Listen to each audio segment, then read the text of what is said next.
ఏజీఎన్ న్యూస్కు స్వాగతం. అనంతపురం జిల్లా కళ్యాణదుర్గం ప్రజావేదికలో 80వ స్వాతంత్ర దినోత్సవ వేడుకలు ఘనంగా నిర్వహించారు. ఈ కార్యక్రమానికి ఎమ్మెల్యే అమిలినేని సురేంద్రబాబు ముఖ్య అతిథిగా హాజరై జాతీయ పతాకాన్ని ఎగురవేసి గౌరవ వందనం చేశారు.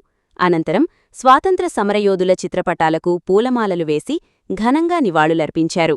ఈ సందర్భంగా ఎమ్మెల్యే అమిలినేని సురేంద్రబాబు మాట్లాడుతూ, దేశ స్వాతంత్ర్యం కోసం అలుపెరుగని పోరాటం చేసి ప్రాణత్యాగాలు చేసిన మహనీయుల త్యాగాలను ప్రతి ఒక్కరూ స్మరించుకోవాలని అన్నారు.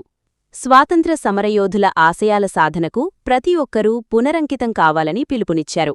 కళ్యాణదుర్గం నియోజకవర్గ ప్రజలందరికీ 80వ స్వాతంత్ర దినోత్సవ శుభాకాంక్షలు తెలిపారు. అనంతరం చిన్నారులకు ఎమ్మెల్యే స్వీట్లు పంపిణీ చేశారు.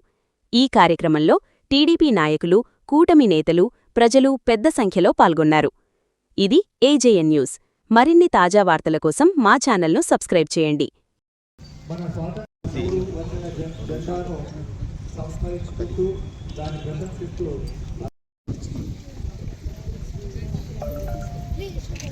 ఇప్పుడు మన జాతీయ పతాకాన్ని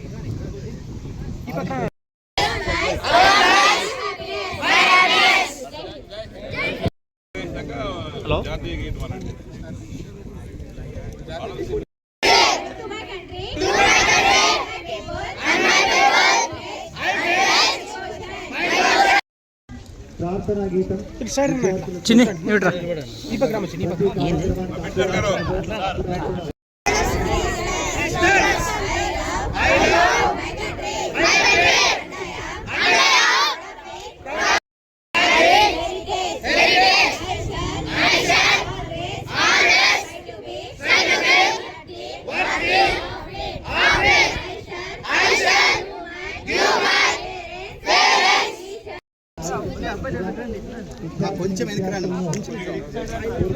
సునీల్ అన్న, ఈ బ్యాచ్ అంతా కొంచెం జరిగితే